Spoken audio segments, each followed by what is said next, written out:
Bismillahirrahmanirrahim. Assalamualaikum warahmatullahi wabarakatuh. Waalaikumsalam warahmatullahi wabarakatuh. Innal hamdalillah nahmaduhu wa nasta'inuhu wa nastaghfiruh wa na'udzu billahi min shururi anfusina wa min sayyiati a'malina.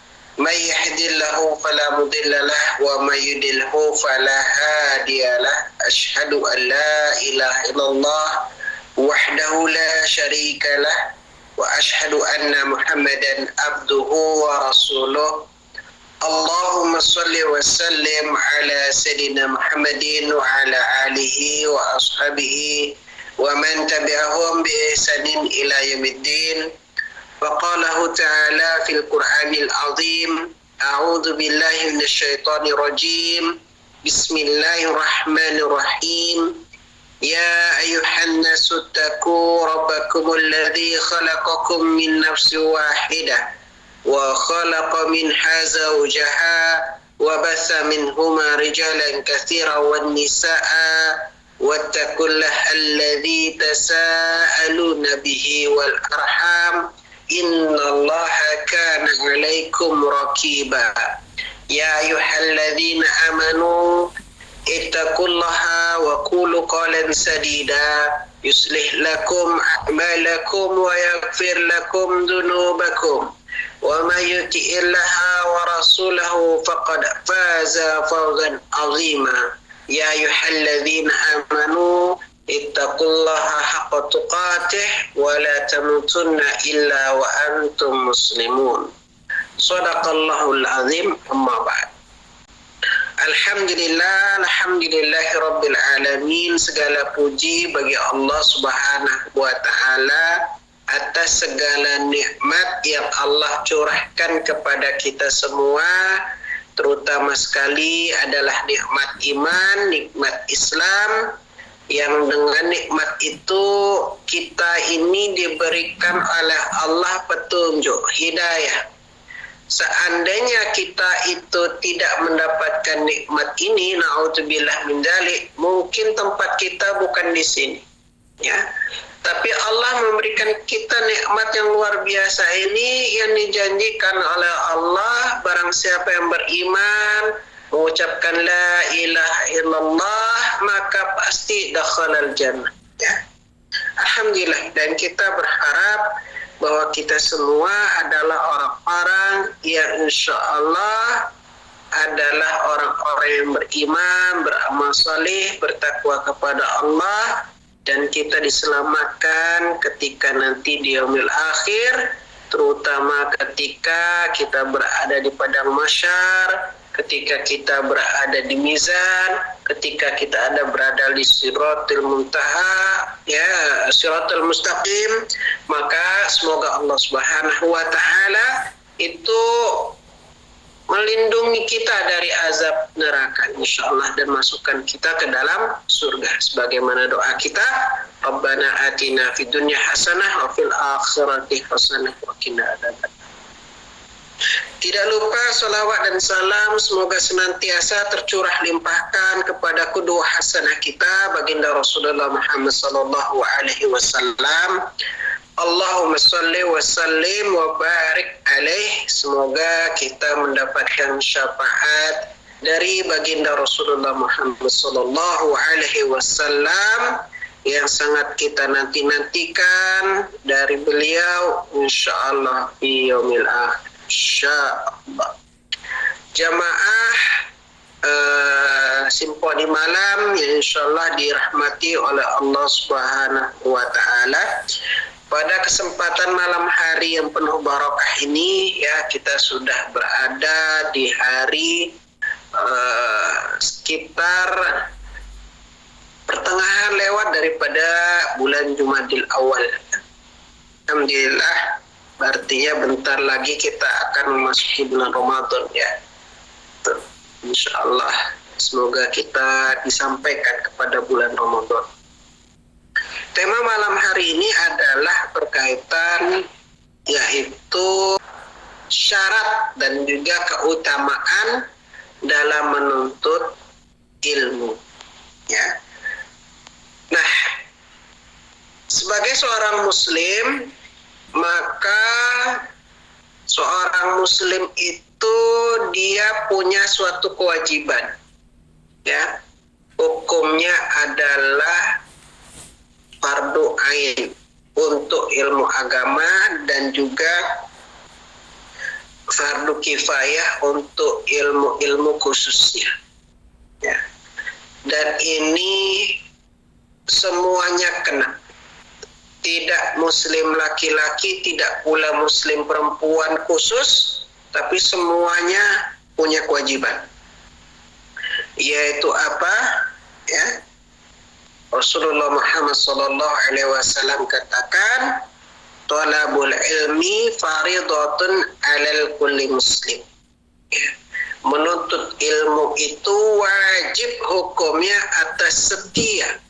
Ya, kata Rasulullah, kulli itu artinya setiap, per individu, ya, setiap muslim. Artinya maka disebut dengan sudah fardu setiap lagi, ya. Maka dikatakan sebagai fardu ain, ya, yang wajib dilakukan oleh setiap individu. Sehingga kalau ada individu dia mengaku sebagai orang Islam, ya, orang beriman, tapi kemudian terlalu santai, tidak menuntut ilmu, artinya orang tersebut melalaikan satu kewajiban. Karena ini kewajiban yang sangat penting. Sebagaimana kalau fardu ain yang lain, misalnya contohnya adalah melaksanakan sholat yang 5 waktu, itu adalah fardu ain. Ya. Karena hukumnya adalah wajib. Nah, ini hampir sama. Ya. Sehingga perkataan Rasulullah Muhammad SAW, "Talabul ilmi faridatun 'alal kulli muslim," itu, hadis itu menunjukkan bahwa pentingnya mencari ilmu, sehingga wajib hukumnya untuk dijalankan. Sehingga kalau dalam ilmu agama, kita itu perlu untuk mencari ilmu-ilmu yang memang setiap muslim itu semestinya itu ngerti. Ya, itu maknanya. Tapi juga ada yang memang ada ilmu-ilmu khusus. Mungkin tidak setiap muslim itu menguasai, ya, tapi wajib harus ada. Setiap muslim, di sebagian kalangan muslim itu harus ada yang menguasai, ya, ilmu-ilmu khususnya.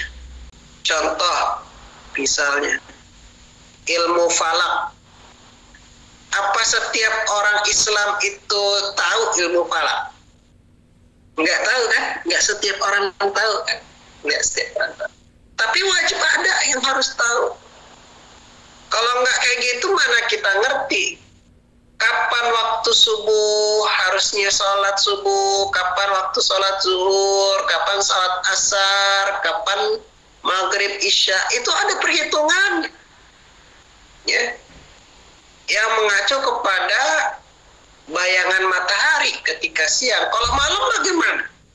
Maghrib sama isya sama subuh nggak kelihatan matahari. Nah, itu ada perhitungannya, ya, ya kan? Kalau matahari kan kalau bisa kelihatan kalau lagi syuruk atau isya atau asar atau maghrib, kelihatan kan? Kalau isya sama subuh kelihatan nggak? Nah, itu maka butuh penelitian. Itu yang 5 waktu. Belum lagi kalau kapan kita harus melaksanakan sholat Idul Adha, Idul Fitri, awal puasa Ramadan. Nah, itu juga harus ada ilmu khususnya, ilmu falak. Tapi nggak setiap orang menguasai ilmu itu. Maka harus ada sebagian kecil kaum muslimin yang menguasai ilmu itu. Maka itu disebut dengan ilmu yang sifatnya adalah fardu tapi kifayah. Contoh misalnya yang lain, ya, terkait dengan ilmu faraid, ilmu waris. Apakah setiap orang itu tahu tentang ilmu waris? Enggak kan?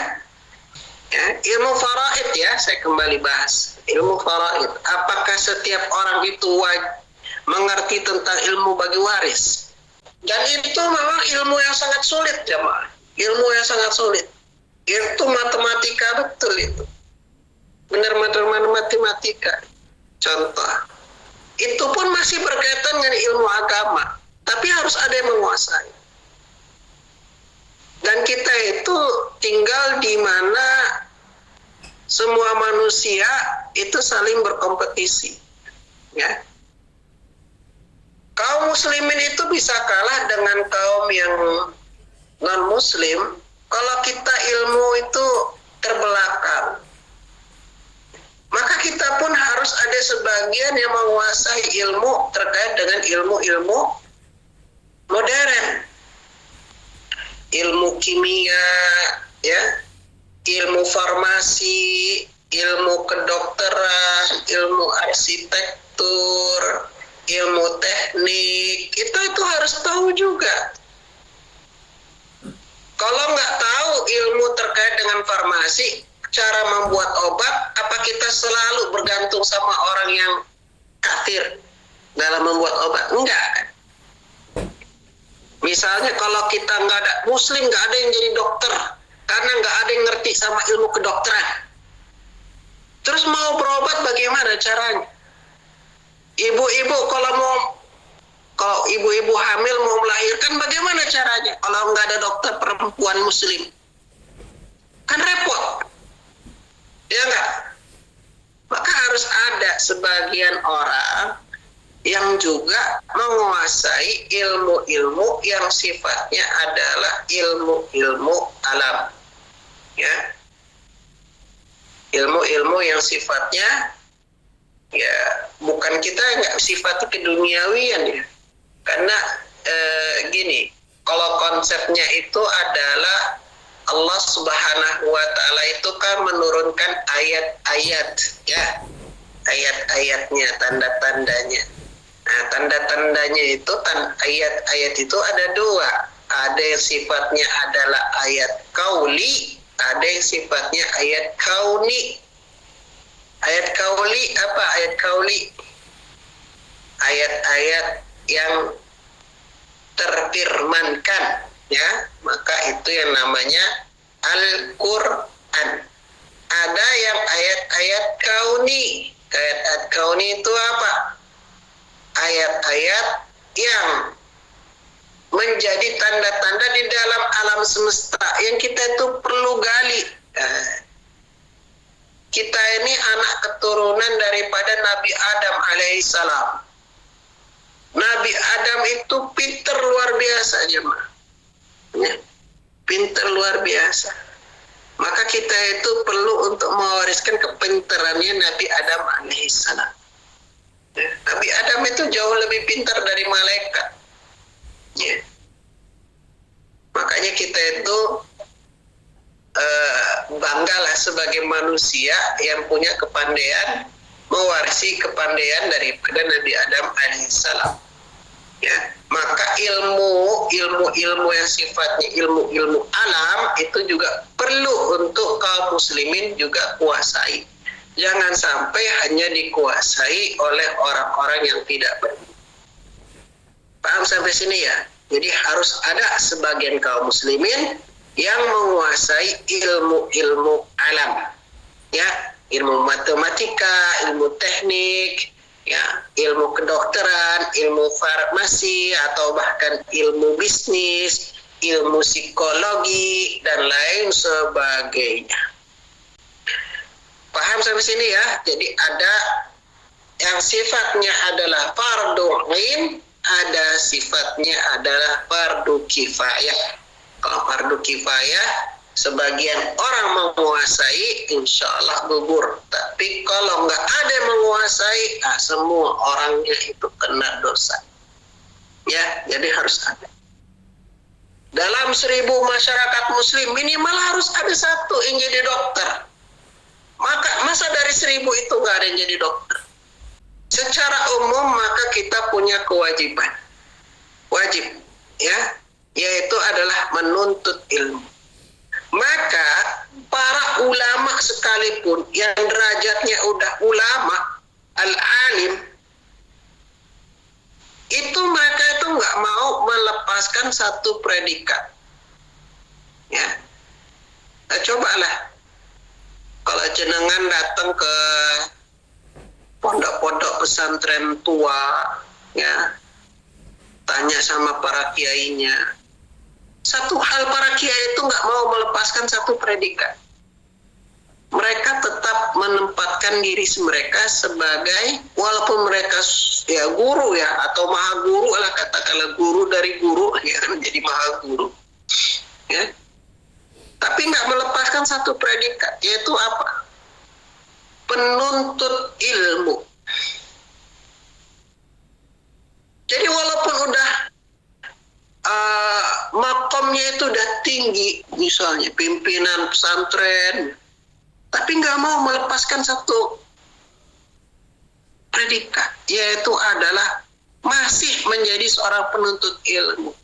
Sehingga kita pun, ya, sebagai orang-orang yang belajar, terutama di jamaah majelis taklim online ini, ya, kita nyantri bareng, maka kita itu harus lebih merasa butuh bahwa kita ini adalah seorang penuntut ilmu. Makanya kalau ada hari santri, ya, hari santri, jenengan itu juga ya dianggap santri walaupun nggak mondok. Ya, walaupun ada, karena santri itu ada yang mondok, ada yang nggak mondok. Tapi jenengan ya ikut juga dibilang santri. Nah, alhamdulillah kalau saya sih memang dari dulu pernah mondok, itu ya, santri gitu. Jadi ikhwati fillah rahimakumullah, ilmu itu akan dia bisa dimasuk kepada pikiran kita kalau ilmu yang kita pelajari itu benar-benar kita niatkan adalah untuk mencari ridha Allah Subhanahu wa Ta'ala. Ya. Mau dia itu adalah ilmu yang sifatnya agama atau yang sifatnya ilmu alam, kalau kita niatkan adalah untuk mencari ridha Allah Subhanahu wa Ta'ala, insya Allah bermanfaat. Ya. Antum belajar hadis, atau belajar ilmu saraf, atau belajar ilmu faraid, ilmu falak, niatnya adalah untuk Allah, insya Allah berkah. Atau misalnya belajar ilmu kedokteran, atau belajar ilmu farmasi, atau belajar ilmu teknik, niatnya karena Allah, insya Allah barokah. Ya. Dan juga ilmu itu kita harus niatkan adalah dia punya kebermanfaatan. Ya. Jadi ilmu itu jangan hanya sekedar untuk diri kita sendiri disimpan saja, itu nggak betul kalau disimpan. Tapi dia harus punya kebermanfaatan. Kebermanfaatannya itu apa? Pertama, supaya kita, pertama untuk diri kita sendiri, membasmi kebodohan. Nggak bodoh. Ya. Jauh-jauhlah kaum muslimin itu punya predikat bodoh. Jangan sampai. Ya. Kemudian juga menentaskan kebodohan orang-orang yang ada di sekitar kita. Jangan sampai kaum muslimin, tetangganya atau orang sekitarnya itu masih apa ya, jahil kalau bahasanya, nggak ngerti, bodoh. Jangan sampai. Maka kita harus masuk di situ, menolong orang lain mengentaskan kebodohan. Makanya itulah salah satu jenis dakwah yang di Indonesia adalah mengentaskan kebodohan. Dengan cara apa? Membentuk lembaga pendidikan. Ya. Kan? Maka dalam historinya Indonesia muncullah pergerakan Islam itu diawali adalah untuk mengentaskan kebodohan. Muncul Muhammadiyah, kemudian muncul adiknya Nahdlatul Ulama, muncul lagi setelahnya Dewan Dakwah dan lain sebagainya. Terus banyak kemudian pondok-pondok besar sampai akhirnya Nahdlatul Ulama walaupun dia lebih belakangan daripada Muhammadiyah, tapi dia jadi lebih besar ya, bodinya lebih besar. Dia adik tapi lebih bongsor ya, kayak gitulah ya. Nah, ikhwati fillah rahimakumullah. Setelah itu apa? Mengentaskan kebodohan untuk orang lain, ya kita hidup di agama ini. Ya.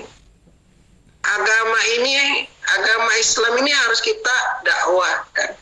Nah itulah. Ya, harus niatnya benar. Menuntut ilmu itu harus niatnya benar. Syarat dan keutamaan dalam menuntut ilmu, sebetulnya syarat-syarat menuntut ilmu itu ada banyak, beberapa. Ya, walaupun memang di dalam kitab Ta'limul Muta'allim itu memang dibuat beberapa kriteria tertentu. Mungkin tadi udah disampaikan. Jadi syarat, walaupun sebetulnya bukan syaratnya, lebih kepada proses kalau menurut saya, ya, proses. Karena kalau syarat itu kalau dia nggak ada batal jadinya. Ya. Tapi mungkin lebih kepada sifatnya adalah proses. Yang satu itu dia cerdas. Apakah orang yang bodoh, misalnya saya katakan gitu, atau merasa bodoh itu nggak boleh ngaji? Pertanyaan simpel, nyeleneh. Justru wajib ngaji kan? Jadi sebetulnya kita itu ngaji atau kita itu belajar itu justru karena kita itu merasa bodoh. Betul nggak Pak? Ibu-ibu? Ya kan? Waktu kita itu, contoh dari sederhana saja, waktu kita itu masih belajar alif ba, kita itu masih bodoh atau udah pinter dulu? Pasti semuanya nggak langsung masuk Al-Quran ya, pasti alif ba dulu kan, sama saya. Ya kan? Kita itu mulai dari terbata-bata dulu ya. Misalnya contoh, Bismillahirrahmanirrahim. Nah, kan gitu kan. Umur kita itu 3 tahun, 4 tahun itu ngajinya kayak gitu. Makanya kita itu mungkin berawal dari dulu yang memang tidak pinter-pinter amat. Tapi dalam proses kemudian kita semakin pintar. Ya. Tapi fahamilah, ketika kita itu sudah belajar semakin banyak kita belajar, justru cara pandang kita, kok kita merasa udah banyak belajar, kok ternyata ilmu itu luas begitu. Ilmu itu sangat besar. Ternyata yang baru kita pelajari itu baru sedikitnya. Ya, saya tuh ngerasa betul. Simple aja. Kalau kita itu baca terjemahan Al-Quran, ya, baca terjemahan Al-Quran, ternyata baru baca sedikit, ya Allah ya Rabbi, ternyata ilmu Al-Quran itu luas betul. Dan kita ternyata hanya sedikit saja menguasainya. Sehingga kemudian Allah Subhanahu wa Ta'ala itu akan menguatkan keilmuan kita. Dengan kita semakin belajar, semakin berasa kita itu, oh ternyata ilmu itu luas betul. Ya. Sehingga kemudian kita diasah kemampuan berpikir kita, sehingga dimudahkan oleh Allah kita itu untuk belajar. Maka dia berproses. Dari yang dulunya itu kita nggak paham, semakin paham, insya Allah ya paham. Walaupun ada juga yang mungkin lupa ingat, ya. Nah itu nggak ada masalah. Kuatifillah. Sama halnya ketika kita belajar misalnya menghafal Al-Quran. Ya. Saya ini juga menghafal Al-Quran. Saya juga menghafal Al-Quran, jamaah juga menghafal Al-Quran. Ya semua yang menghafal Al-Quran ya nggak mungkin. Tapi ya kita ini harus bangga untuk predikat itu, sedang menghafal Al-Quran. Dalam proses menghafal Al-Quran itu apa kita itu tidak melakukan kesalahan? Pertanyaannya. Dalam menghafal Al-Quran kita melakukan kesalahan nggak? Kadang-kadang. Iya kan? Iya kan? Kadang mungkin kita langsung lupa, langsung lewat atau loncat ke ayat yang mana. Ya mungkin kalau udah banyak mungkin kayak gitu. Jangan kan begitu. Yang di surat Yasin aja udah muter-muter gitu. Ada kan? Di surat Yasin itu juga kayak gitu. Kadang lucu juga itu. Dari ayat ini loncat ke ayat depan. Udah. Ya, proses belajar itu begitu. Kadang kita itu melakukan kesalahan. Tidak. Tapi itu nggak ada masalah. Karena dengan izin Allah Subhanahu wa Ta'ala, ketika kita itu diasah, kita itu akan semakin pintar, semakin cerdas, semakin banyak yang kita kuasai dengan izin Allah Subhanahu wa Ta'ala. Ya, paham ya? Jadi prosesnya itu adalah Allah akan membimbing kita, ya. Jadi awalnya itu adalah belajar itu harus cerdas dulu. Enggak kayak gitu. Ya, bukan difahami begitu. Yang penting kita udah punya niat belajar, insya Allah dalam prosesnya kita akan diberikan tambahan kecerdasan. Makanya kita akan memohon kepada Allah sebelum kita berdoa, ya, sebelum kita belajar itu, Rabbi zidni ilman warzuqni fahman. Ya kan? Kita itu minta kepada Allah. Mungkin bisa jadi di awalnya itu kita nggak tahu. Dan IQ setiap orang kan beda-beda juga kan? Intelligent question itu kan beda-beda. Ada yang memang cepat nangkepnya, ada yang lama betul nangkepnya. Ya, ada otaknya seencer Imam Syafi'i, ada juga yang lemah. Ya biasalah kayak gitu. Ya kita kan nggak tahu proses loading setiap otak kita beda-beda. Betul sekali. Ya, memang beda-beda. Misalnya satu kelompok ditawarkan, ibu-ibu hafalkan surat ini dalam waktu 3 hari, ya. Surat pertama juz 28. Mujadalah, surat Mujadalah suruh hafal dalam waktu 3 hari. Ada yang cuma dapat beberapa ayat, ada yang bisa sampai akhir, ya nggak? Misal kayak gitu. Karena memang proses loadingnya lemot. Atau mungkin karena nggak punya waktu, kan beda-beda. Ya. Tapi bukan berarti karena kita itu nggak pandai maka nggak belajar. Enggak, bukan. Cara berpikirnya adalah kalau kita itu punya niat yang kuat untuk belajar, Allah Subhanahu wa Ta'ala akan memberikan kita kemampuan untuk itu. Jamaah tahu nggak? Ada hafiz Quran namanya Najah yang ada di hafiz Quran itu ya.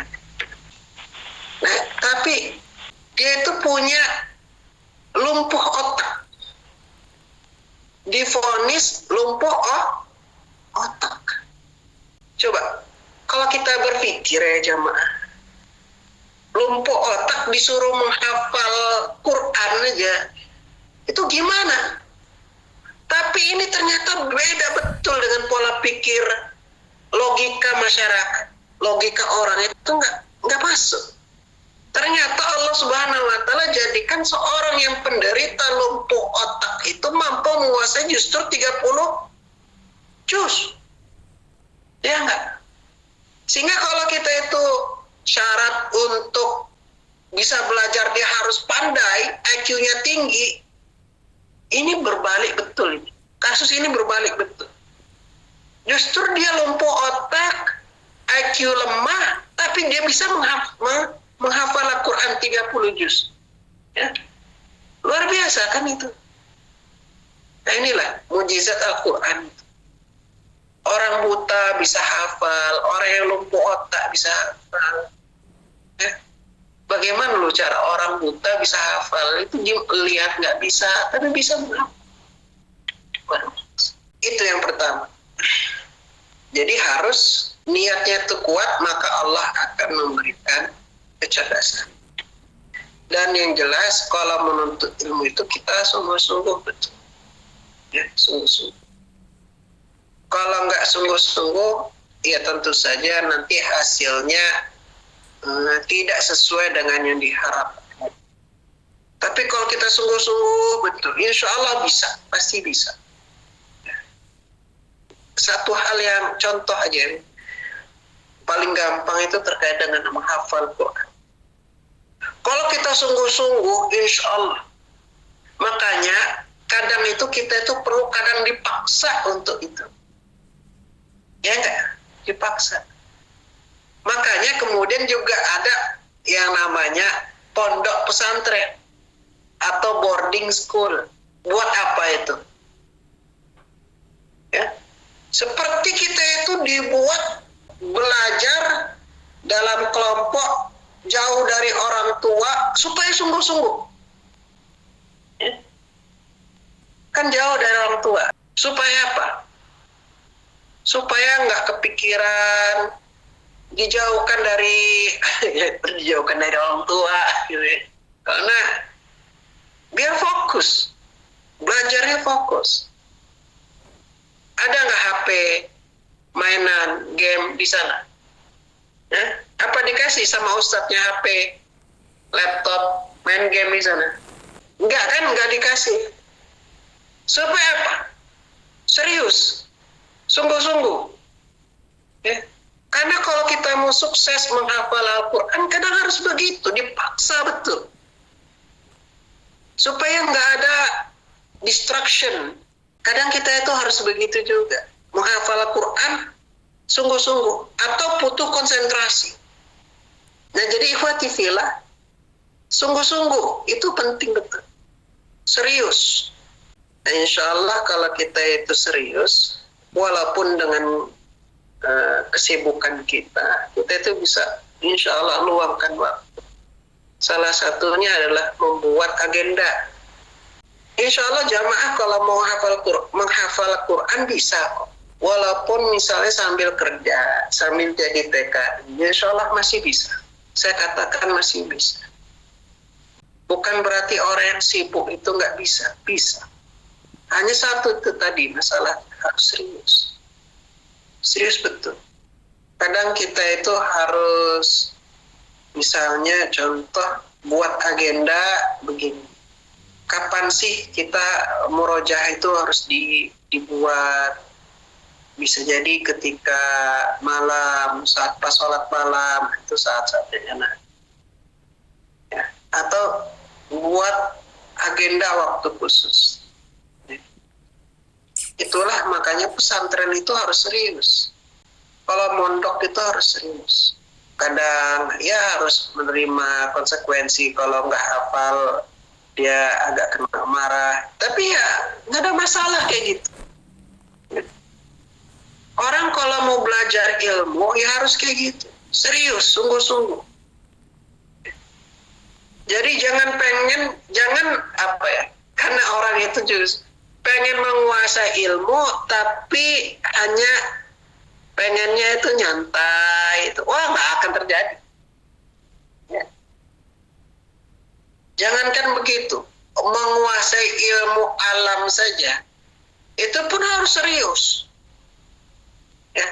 Ilmu-ilmu yang sifatnya ilmu alam itu pun harus serius. Belajar ilmu kedokteran. Apa nggak serius itu jamaah? Ya, belajar ilmu kedokteran apa nggak serius? Serius betul kan?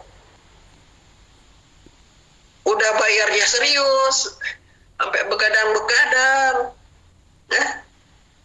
Sampai ada ujian, belajarnya payah, begitu. Semua ilmu harus serius, ya.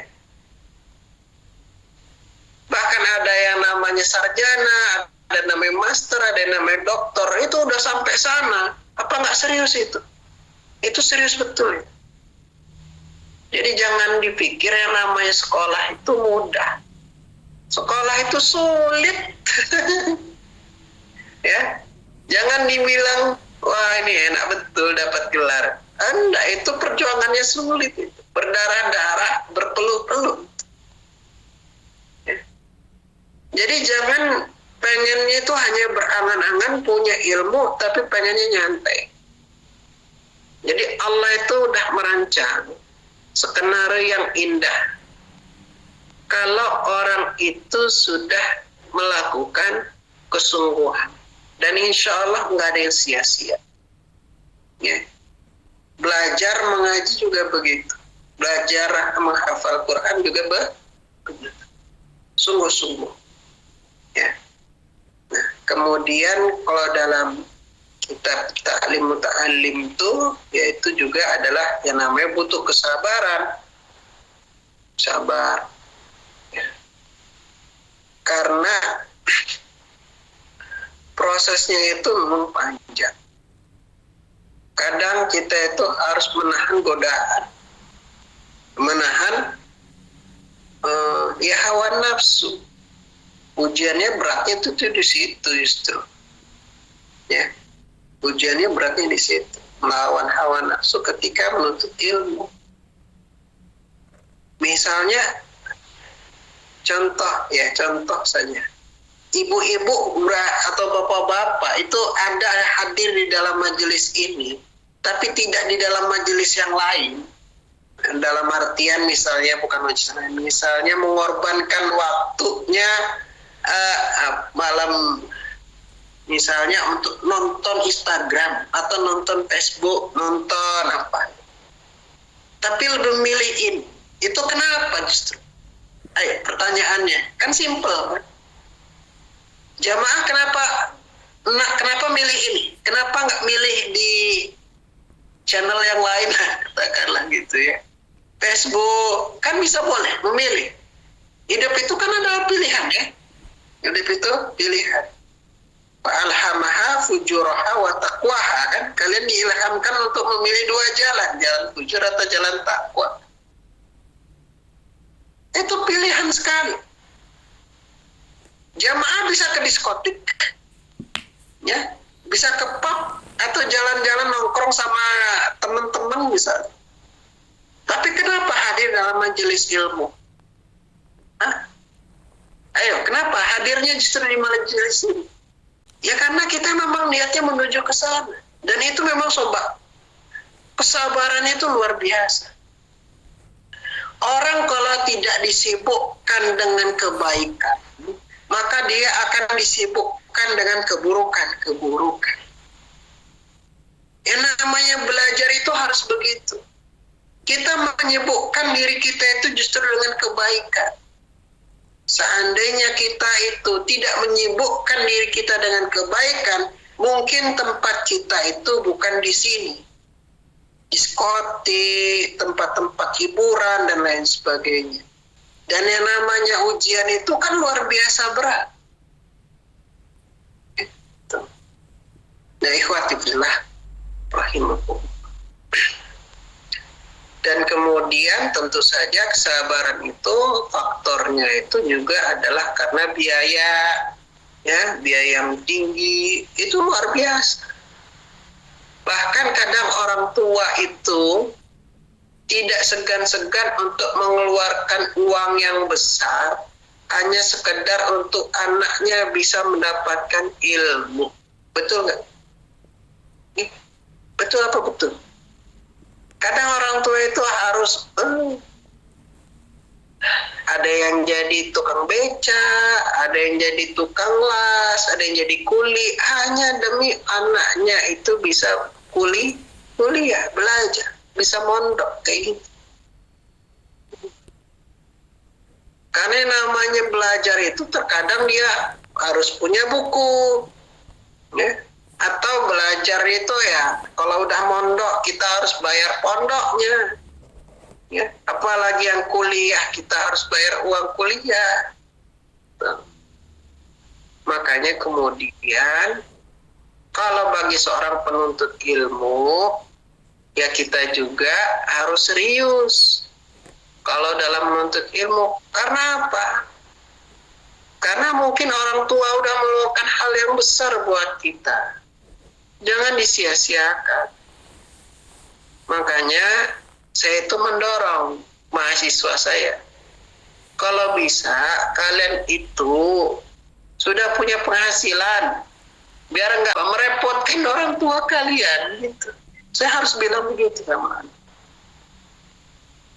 Karena apa? Namanya menuntut ilmu, bayar uang kuliah atau bayar pondok, bayar sekolah, itu luar biasa, mahal betul. Ya, insya Allah bapak-bapak, ibu-ibu di sini kan juga orang tua, kan? Bahkan mungkin ada yang orang tuanya anaknya udah kuliah, kan bisa jadi. Nah, ikhwati fillah rahimahullah, itu ya. Ini memang sabar itu terkadang dalam bentuk memang dia tidak juga sesuatu yang apa namanya ya harus dengan biaya yang kadang besar. Dan memang dalam proses menuntut ilmu itu juga tidak bisa apa ya, mengira-ngira. Yang namanya belajar itu nggak bisa mengira-ngira. Karena yang namanya belajar itu yang penting sekali itu harus ada bimbingan. Ya. Sekalipun dia belajar sendiri, otodidak, tentu saja harus ada sumbernya. Sekalipun sendiri, dia harus ada sumbernya. Sumbernya itulah dikatakan ya sumber ilmu. Ya.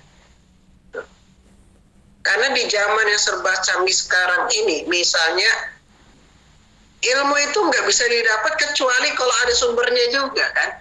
Dari YouTube, dari internet dan lain sebagainya. Itu juga adalah tentu saja dibutuhkan sumber ilmu. Itulah kalau yang kita kenal dengan istilah ya fasilitator atau guru ya atau coaching dan lain sebagainya. Supaya apa? Yang dari tidak tahu jadi tahu. Belajar itu harus begitu. Ya. Makanya ada dewan guru di majelis taklim itu, ada dewan guru, ada yang jadi ustadznya. Di dalam dunia pendidikan itu ada yang jadi ustadz, ada yang jadi bu guru, ada yang jadi pak guru. Tapi itu semua saling belajar. Siswa-siswa itu juga belajar sama guru, tapi guru itu kadang juga belajar. Belajar karena ya namanya setiap karakter orang itu kan beda. Mengatasi karakter orang yang satu dengan orang yang lain itu kadang berbeda. Dan dia juga belajar itu. Jadi kita itu harus sesuai dengan sumber kita. Kita juga belajar. Sumber daripada sumber itu satu. Sumbernya satu. Kita ini punya satu sumber yang sama, yaitu adalah baginda Rasulullah Muhammad SAW. Ya. Jadi sumber kita itu belajar itu semua jamaah sama semua, jamaah semuanya sama di sini. Sumbernya itu adalah baginda Rasulullah Muhammad SAW. Dialah murabbi kita. Dialah guru kita. Hanya saja antara kita dengan beliau Sallallahu Alaihi Wasallam itu jauh sekali. Bagaimana ilmu dari beliau itu nyampe ke kita? Bagaimana cara? Maka itu diwariskan ilmu-ilmu itu lewat sahabat itu ada yang menjadi ulama dan terus sampai sekarang ada yang ditulis, ada yang diajarkan langsung. Ya. Maka kita itu belajar. Tapi nggak mungkin nggak ada namanya perantara. Harus ada perantara. Sekalipun belajarnya di YouTube, harus ada yang menjadi sumber ilmu. Perantara. Jadi nggak mungkin kita itu belajar dengan mengira-ngira. Nggak mungkin. Belajar matematika itu nggak mungkin dulu kita itu nggak diajar. Harus ada. Walaupun sampai kemudian prosesnya kita bisa belajar sendiri, tapi harus ada sumbernya. Matematika harus kayak gitu. Apalagi ya yang berkaitan dengan ilmu agama. Dia yang nama ilmu agama itu nggak mungkin kita itu mengira-ngira. Ilmu agama itu harus ada nas, harus ada sumber. Ya. Quran, hadis. Nah, bagaimana untuk bisa memahami Quran hadis itu, maka kita harus ada yang namanya guru. Ya. Dan yang terakhir, kalau menurut kitab Ta'lim Muta'alim itu memang belajar itu nggak sebentar, dia butuh waktu yang sangat lama. Lama. Dan hitungannya nggak cuma hari, nggak cuma bulan, bertahun-tahun. Makanya namanya pondok itu bukan hanya sekedar pesantren kilat. Ya. Kalau pesantren kilat cuma berapa hari, itu pesantren kilat. Ya. Tapi lama, sabar betul. Jamaah mau menghafal Al-Quran. Apakah menghafal Quran itu bisa dengan cara yang cepat? Ya. Kalau otaknya kayak seperti Imam Syafi'i, pintar sekali baca langsung hafal. Tapi kita kan nggak kayak gitu. Betul nggak jamaah? Ya. Kadang menghafalnya itu juga harus lama, prosesnya lama. Bisa jadi baru sebulan baru bisa hafal, itu pun udah lupa lagi. Nanti setahun depan baru kita bisa hafal. Jadi nggak kayak buat yang instan itu enggak. Prosesnya itu lama. Ya. Ikhwati fillah, sudah 1 jam saya bicara. Ya, semoga kalau ada yang mau bertanya, monggo silakan. Usikum wa nafsi bittaqallah. Assalamualaikum warahmatullahi wabarakatuh. Waalaikumsalam warahmatullahi wabarakatuh. Assalamualaikum Pak Ustadz. Waalaikumsalam warahmatullahi wabarakatuh. Pertanyaan saya, apakah kata cerdas dengan kata pandai itu sama atau berbeda? Itu saja Pak Ustadz, mohon penjelasannya. Terima kasih. Wassalamualaikum warahmatullahi wabarakatuh. Waalaikumsalam warahmatullahi wabarakatuh. Cerdas dengan pandai. Mungkin beda-beda dikit tipis lah ya. Beda-beda tipis lah. Jadi kalau orang yang pandai atau pintar, maka dia lebih kepada IQ-nya memang sudah pandai, artinya intelijensia dia memang sudah bagus. Tapi kalau cerdas itu dia memang pandai, tapi mungkin cara berpikirnya lebih kreatif, punya solusi. Jadi bukan hanya sekedar pandai, tapi dia cara pikirnya itu solutif, ya. Mengerjakan sesuatu itu dengan cara yang lebih singkat, bisa jadi gitu. Nah, itu lebih kepada yang cerdas. Dia sama lah sebetulnya, tapi mungkin bisa jadi ada beda-beda. Ya.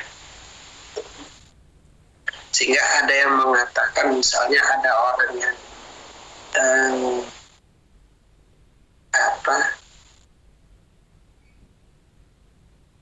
misalnya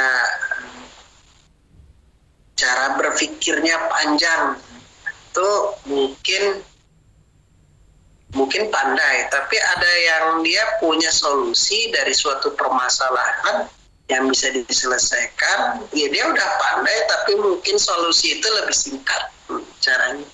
Misalnya dalam objek matematika, mungkin soalnya sama, ya, dua orang yang cara penyelesaian sama, dia sama-sama IQ-nya pandai, pintar, tapi mungkin satu itu ada yang dia lebih bagaimana menyelesaikan soal itu dengan cara yang lebih mudah. Nah, itu lebih cerdas. Pandai sih pandai, tapi cerdas. Cerdas itu ada kreatifnya sedikit. Saya itu pernah dulu diuji sama guru, ya. Tapi saya nggak pakai gaya guru, saya pakai gaya saya sendiri dengan cara yang lebih simpel cara mengerjakan itu. Maka itu dipuji sama guru. Oh, kamu kok bisa ngerjainnya dengan cara yang kayak gini? Ya, apa ini yang panjang-panjang? Saya pengen yang pendek aja, kayak gitu dong. Ya. Dulu saya itu ikut Olimpiade Fisika. Ya, Allah. Oke. Ada lagi mau ditanya? Terima kasih atas penjelasannya, Ustadz. Syukran. Assalamualaikum, Ustadz. Waalaikumsalam warahmatullahi wabarakatuh. Saya Nasikin dari kelompok Melati. Ya, Bapak. Yang ingin saya tanyakan itu, saya sering mendengar mengaji menuntut ilmu itu mencari ridho Allah. Nah, yang ingin saya tanyakan itu definisi detail mencari ridho Allah tuh yang seperti apa? Sampai saat ini saya belum tahu. Itu yang seperti apa sih? Itu aja pertanyaan saya, Pak Ustadz. Terima kasih. Assalamualaikum. Waalaikumsalam warahmatullahi wabarakatuh. Mencari ridho itu apa? Ya. Ikhwatibillah rahimakumullah, ridho itu artinya adalah Allah Subhanahu wa ta'ala itu senang dengan hamba. Sekalipun hambanya itu dia bisa saja punya potensi untuk berbuat dosa, ya kan? Karena kita ini adalah manusia yang tidak maksum. Tidak maksum. Orang yang maksum hanyalah Nabiullah, hanya Rasulullah Muhammad sallallahu alaihi wasallam. Apa itu maksum? Maksum itu adalah orang yang Allah ampunkan dosanya. Dan sekalipun itu tidak punya dosa, dijaga dari melakukan dosa. Itu disebut dengan maksum. Sedangkan kita itu adalah hamba Allah yang sangat punya potensi untuk melakukan dosa, ya, kesalahan, khilaf. Dalam kita belajar begitu wajar, ya. Dalam mengaji kadang kita tuh salah bisa jadi, ya. Bapak-bapak, ibu-ibu ngaji di waktu bulan Ramadan, mungkin bisa nggak terjadi khilaf baca? Bisa jadi kan? Nah, bisa jadi. Tapi tujuan kita itu adalah mencari ridho Allah. Ridho itu apa? Ya. Jadi ridho itu adalah Allah itu senang dengan hambanya karena hambanya melakukan ketaatan. Karena hambanya melakukan ketaatan. Bahkan ketika Allah itu sudah ridho, apapun yang diinginkan itu akan dikabulkan, gitu. Maka itu yang harus kita perhatikan di sini adalah niatnya itu harus dibenarkan. Contoh begini, kita melaksanakan ibadah jangan karena keutamaan. Saya harus kasih tahu ini ya, penting betul ini. Ya, penting betul. Jangan beribadah hanya karena fadilahnya begini, ini fadilahnya begini. Nah, jangan kayak gitu. Ya. Contoh. Mengapa ibu-ibu, bapak-bapak melaksanakan sholat duha? Contoh. Ya. Mengapa? Oh, karena fadilahnya dicukupkan rezeki. Kemudian ada seseorang yang kemudian karena mungkin rezekinya seret, dia sholat duha, tapi dengan itu niatnya adalah untuk mencari fadilah rezekinya tercukupi. Tapi dia sholat duha terus, tapi nggak pernah kaya. Ya, yang salah di mana di sini? Kan betul kan? Betul memang. Yang namanya sholat duha itu adalah jaminan dicukupkan rezeki. Ya, tuh. Tapi kok dia nggak kaya? Karena bisa jadi ada yang salah. Dia hanya sekedar mengejar fadilah. Harusnya nggak kayak gitu. Yang harusnya itu adalah dia melaksanakan ibadah, sholat termasuk sholat duha dan lain ibadah yang lain. Niatnya itu adalah saya melakukan ini supaya Allah senang dengan saya, ridho dengan saya. Bagaimana nanti keputusannya saya serahkan kepada Allah. Kayak gitu. Itu yang disebut dengan niat yang benar untuk mencari ridho. Kalau Allah Subhanahu wa Ta'ala sudah ridho, nah itu baru apapun dikasih. Nanti rezeki dilancarin, ya, utang-utang nanti ada yang bayar, ya. Tapi nggak mungkin juga ridho itu kemudian tanpa ada, ya Allah itu begitu ya. Allah itu melakukan sesuatu itu ada dengan sebab musabab. Itu hukumnya Islam itu begitu. Sebab musabab. Orang akan lancar rezeki kalau dia berdoa, tapi juga dia kemudian bertawakal kepada Allah. Diiringi dengan ibadah dan juga dengan usaha. Ya. Maka kemudian dia beribadah dan juga dia berusaha. Makanya kemudian dicukupkan rezeki. Ya. Jadi itu yang disebut dengan tawakal itu begitu. Nah, jadi ridho itu kita mengaji, ya pertanyaannya, kita mengaji untuk mencari ridho Allah. Tujuannya itu apa? Kita itu ngaji supaya Allah itu ya senang dengan kita. Kalau Allah udah senang sama kita, kita itu juga hatinya diberikan ketenangan. Kemudian hajat-hajat kita itu juga dipenuhi. Itu. Jadi jangan sampai kita itu salah niat dalam mengaji. Misalnya salah niat dalam mengaji supaya nanti kita itu cepat kaya, itu salah. Ya, masalah urusan kaya atau bagaimana nanti urusan belakang. Yang penting udah kita itu ngaji aja. Ya, masalah nanti bagaimana urusannya itu nanti kita serahkan, tawakal kepada Allah. Ngerti nggak sampai sini? Apa bedanya? Ngerti? Jadi harus ada proses namanya adalah mencari ridho. Gitu. Kalau proses mencari ridho itu dihilangkan, jadinya salah.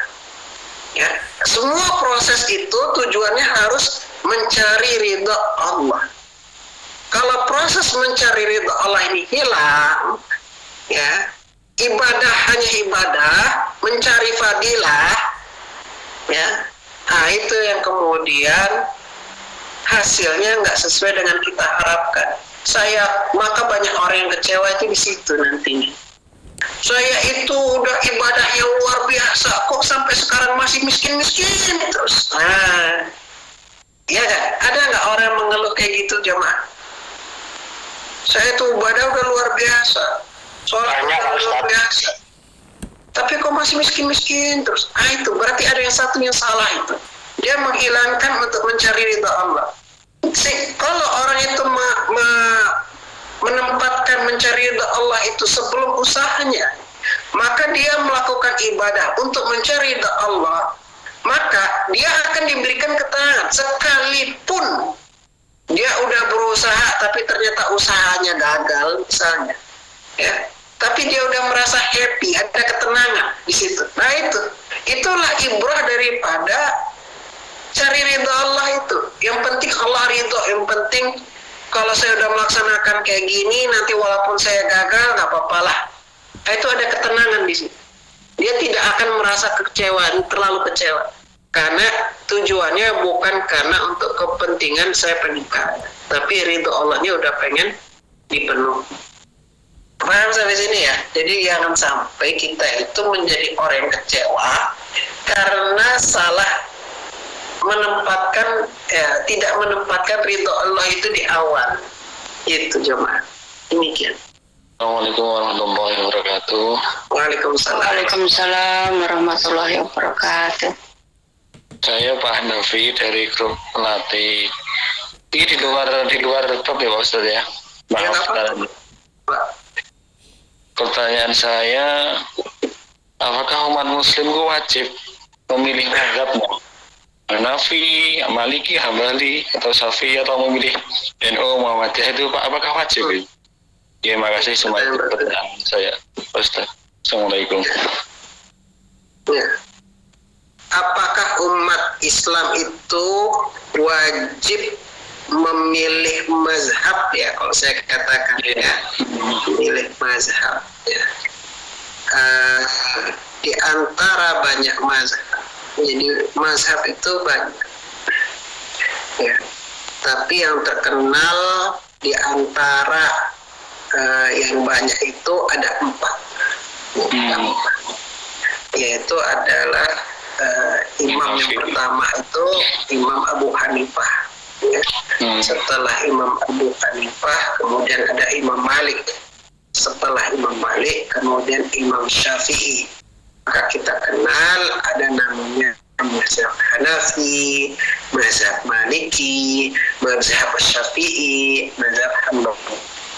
Padahal kalau kita pahami juga sebetulnya itu enggak, antara mazhab-mazhab itu jauh lebih banyak kesamaan ketimbang perbedaan, ya. Karena di antara mereka itu guru dan murid juga, ya. Misalnya contoh, Imam Syafi'i itu berguru kepada Imam Malik, pernah berguru kepada Imam Malik, dan Imam Ahmad bin Hanbal itu berguru kepada Imam Syafi'i. Tapi walaupun murid, tapi dia kemudian membentuk mazhabnya sendiri. Kenapa jamaah itu terjadi? Karena ketika di zaman itu, ya, banyak ulama-ulama yang memahami hadis dan juga Al-Quran, kemudian melahirkan pandangan yang tidak sama, ya. Jadi bukan karena apa-apa, dia memahami, tapi mungkin bisa jadi memahami dengan pandangan yang tidak sama. Ada yang memahami misalnya dengan cara yang tekstual, ada yang memahami secara kontekstual, ya. Contohnya sama. Apa ya? Contohnya, ya banyak lah contohnya. Nah, contohnya misalnya ya, contohnya walai tamusun nisa, misalnya gitu. Misalnya terkait dengan wudu, ya, wudu dalam mazhab Imam Syafi'i, kalau menyentuh perempuan batal atau tidak? Batal, ya, batal kalau menurut mazhab Imam Syafi'i. Alasannya karena apa? Tentu saja harus ada alasan. Alasannya karena ayat Quran, ya, harus ada ayatnya. Nggak mungkin nggak beralasan, ya. Di dalam Al-Quran begini, ada wa in kuntum marda aw ala safarin aw jaa ahadum minkum minal ghaiti aw lamastumun nisa. falam tajidu ma'an fatayammamu sa'idan thayyiban famsahu biwujuhikum wa aydikum minhu. Konteksnya adalah barang siapa aulestumun nisa, misalnya yang menyentuh perempuan. Imam Syafi'i itu adalah imam yang sangat berhati-hati. Dia tipe orang yang sangat berhati-hati. Jadi sekehati-hatiannya itu, beliau itu dalam memahami dengan kehati-hatiannya sekali, maka menyerahkan pengertian dalam tafsir Quran itu secara tekstual. Pokoknya yang ada di teks itu karena hati-hatinya itu, dia nggak mau mentafsirkan dengan pandangan yang lebar, tapi udah sesuai dengan teksnya aja untuk berhati-hati. Maka dikatakan aula mastumun nisa, menyentuh perempuan. Oh, kalau gitu yang bersentuhan, pokoknya maknanya udah kulit sama ketemu kulit batal. Nah, nih, paham ya? Contoh. Tapi imam yang lain itu enggak kayak gitu cara memahaminya. Oh, bukan tekstual Syafi'i, tapi itu maksudnya adalah sifatnya konteksnya. Kontekstual, bukan tekstual. Maknanya itu adalah sentuhan yang bikin hamil. Sentuhan yang bikin hamil apa itu? Hubungan suami istri kan? Jima. Jadi kalau yang dia hubungan kayak gitu, sentuhan yang bikin hamil itu baru itu yang batalin. Ya. Karena apa? Ya, karena ayat Quran itu menurutnya mereka itu bukan ayat-ayat yang kotor, ayat-ayat yang jorok, nggak mungkin kata-katanya kayak gitu. Nah, jadi ada lagi sifatnya kontekstual. Bukan berarti kemudian Imam Syafi'i nggak tahu dah hadis misalnya begini. Rasulullah Muhammad SAW ketika sholat malam, kemudian di kakinya itu ada kaki Aisyah, setiap sujud diangkat kakinya, kemudian setelah sujud kemudian ditaruh kembali, dan begitu selanjutnya. Apa Imam Syafi'i nggak tahu hadis itu? Hadisnya sahih, Bukhari Muslim. Ya. Apa Imam Syafi'i itu bodoh nggak tahu hadis itu? Bodoh Imam Syafi'i itu nggak tahu hadis itu? Tahu Imam Syafi'i itu ada hadis itu, hadisnya sahih. Nah, cuman Imam Syafi'i itu kan ahli fikih, ya kan? Ahli fikih. Bertanya lagi dengan kehati-hatian. Itu konteksnya malam hari apa siang hari, musim dingin apa musim panas, kan nggak tahu. Emang hadis itu ada videonya? Ada nggak videonya? Ada nggak? Nggak ada kan? Ada recordingnya? Nggak ada kan? Hanya ada tulisan saja mulut ke mulut. Ya, dia nggak tahu apa itu musim dingin apa musim panas, malam apa siang. Kalau malam gimana? Kelihatan nggak? Nggak kelihatan kan? Kalau siang kan kelihatan. Setidaknya ya walaupun di dalam rumah dia agak gelap, tapi kan masih ada kelihatan. Kalau malam bagaimana? Nggak kelihatan. Siang nggak ada pelita, nggak ada lampu. Musim dingin atau musim panas, tahu nggak? Kalau musim dingin sama musim panas apa bedanya? Apa bedanya? Bapak-bapak kalau musim dingin tidurnya kayak mana di Thailand? Pakai selimut. Pakai selimut. Terus pakai celana. Panas nggak? Yang musim panas nggak pakai selimut. Kalau musim panas pakai celana nggak? Enggak kan? Di pasar kan? Pakai sarung. Apa pakai? Tapi kalau lagi misalnya tidur awal pakai sarung, di tengah tidur itu apa sarungnya nggak buka? Ayo.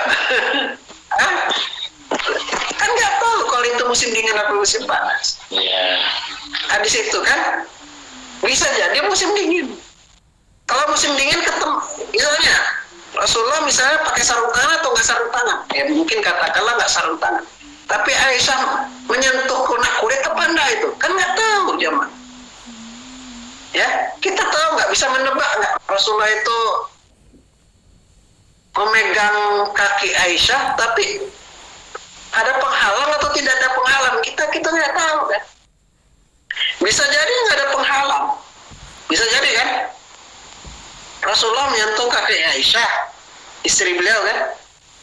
Bisa jadi ada penghalang nggak? Bisa jadi ada atau bisa jadi tidak ada, ya nggak? Karena menyentuh kaki istri sendiri, bisa jadi istri sendiri pakai celana atau istrinya nggak pakai celana.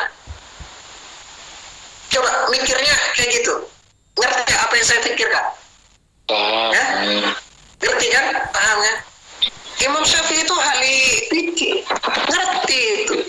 Bukan berarti nggak tahu hadis itu. Hadis itu tahu ada, cuma berhati-hati. Maka mikirnya, oh iya juga ya. Bisa jadi memang ada penghalang. Kalau ada penghalang gimana? Ya tetap berlaku. Berarti kan secara tekstual ya, aula mastumun nisa, berarti Rasulullah itu nggak kena kulit. Bisa jadi iya, bisa jadi juga tidak. Karena memang nggak ada bukti lanjut. Nggak ada CCTV di situ. Nggak ada, bisa kita lihat kan. Enak kalau ada CCTV.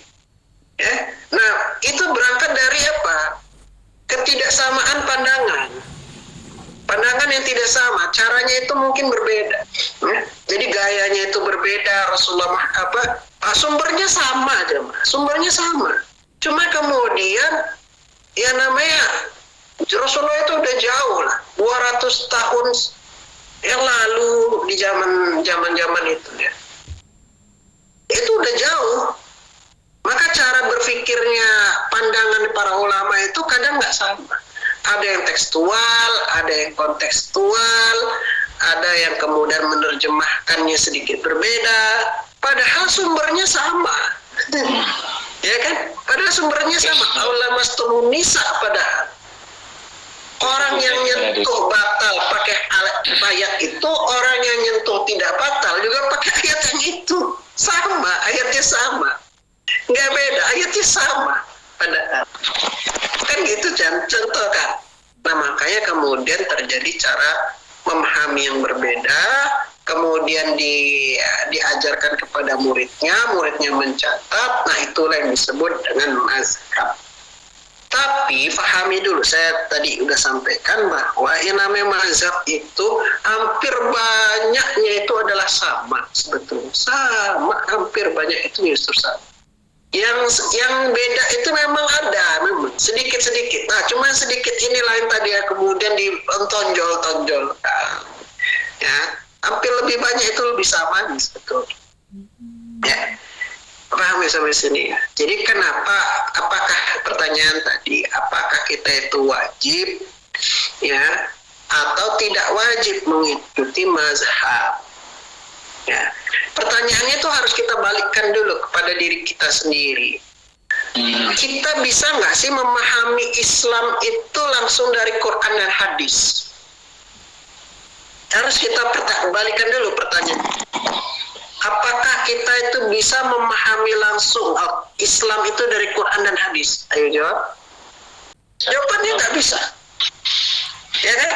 Kita yang awam ini ketika memahami teks-teks Al-Quran, ya setidaknya kita harus butuh, setidaknya misalnya terjemahan dikeluarkan oleh Kementerian Agama, ya kan? Setidaknya gitu kan? Ya, setidaknya kita butuh terjemahan dikeluarkan oleh Kementerian Agama atau pihak-pihak lain. Setidaknya begitu. Ya, apalagi itu dalam memahami Islam, memahami Al-Quran, maka harus banyak yang dilakukan oleh lewat para ulama dalam memahami itu. Nggak bisa kita belajar sunnah dari Rasulullah langsung, nggak mungkin. Ya, nah makanya kemudian ya. Jangan kita itu merasa bisa, karena nggak mungkin kita itu kayak gitu. Ya, makanya kemudian kita itu penting untuk memahami Islam itu berdasarkan pemahaman para ulama.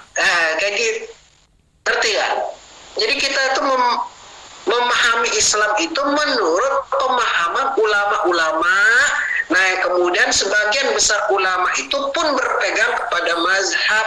Karena nggak mungkin juga ulama nggak berpegang pada mazhab. Karena ulama-ulama besar itu juga berpegang kepada mazhab, guru-guru juga berpegang kepada mazhab, maka kita juga begitu, mengikuti apa yang sudah menjadi pakem. Kalau misalnya kebanyakan kita itu memang belajarnya dari ulama-ulama atau guru-guru yang memang mazhabnya Syafi'i, ya kita ngikut di situ. Ya, kalau kita misalnya berada di Maroko, ya udah, karena kita itu berada di Maroko, karena ulama-ulamanya itu adalah Imam Malik, ya udah kita ikut Imam Malik, gitu. Kalau kita misalnya ada di misalnya di mana? Turki. Nah, karena kita di Turki, karena ulama-ulama itu banyak mengikuti Imam Abu Hanifah, ya udah kita ikuti Imam Abu Hanifah. Kalau kita misalnya ada di Mekah, karena di Mekah itu banyak orang-orang pengikut Imam Hambali, Ahmad bin Hambal, ya udah kita ikut Imam bin Hambal. Dan kemudian semua itu maslahat, bukan berarti kemudian dia satu itu salah yang lain enggak boleh. Ya, boleh, nggak boleh itu saling menyalahkan, itu nggak boleh. Siapa yang mengangkat diri kita menjadi juri, kemudian jadi juri itu artinya kita nilai orang lain kan? Siapa yang angkat diri? Nggak ada kan? Nggak boleh angkat diri sendiri kemudian jadi juri. Ya, sampai sini ya, ngerti? Jadi pertanyaan itu harus dibalikan kepada diri kita sendiri, karena kita nggak mungkin memahami Islam secara langsung. Jadi kita itu tetap wajib untuk ya bisa dikatakan wajib lah ya, memahami Islam itu berdasarkan pemahaman para ulama. Sebagian mereka memang berpegang pada mazhab yang salah. Ya, Allahu a'lam. Terima kasih ya jemaah sekalian. Marilah kita akhiri dengan membacakan istighfar atas dosa-dosa kita. Astaghfirullahaladzim, astaghfirullahaladzim, astaghfirullahaladzim. Allahumma sholli ala sayyidina Allahumma sholli ala wa barik ala sayyidina Muhammad kama barakta ala sayyidina Ibrahim wa sayyidina Ibrahim fil alamin innaka Hamidum Majid. Alhamdulillah rabbil alamin. Amin.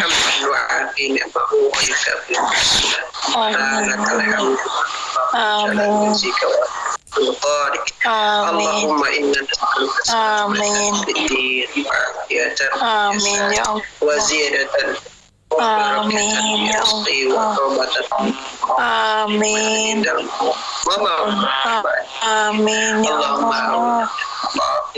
Amin ya Allah. wa najatan wa la ربنا ظلمنا أنفسنا وإن لم تغفر لنا لنكونن من الخاسرين ربنا لا تؤاخذنا إن أخطأنا ربنا ولا تحمل علينا وعلى الذين أنعمنا ربنا ولا تحملنا ما لا طاقة لنا به واعف عنا أنت مولانا فانصرنا على القوم الكافرين ربنا تقبل منا السميع العليم ولوالدي وارحمهم كما ربياني صغارا ربنا آتنا في الدنيا حسنة وفي الآخرة حسنة سبحان ربك رب العزة عما يصفون وسلام على المرسلين والحمد لله رب العالمين. الفاتحة. أعوذ بالله من الشيطان الرجيم. بسم الله الرحمن الرحيم. الحمد لله رب العالمين الرحمن الرحيم مالك يوم الدين إياك نعبد وإياك نستعين اهدنا المستقيم صراط الذين أنعمت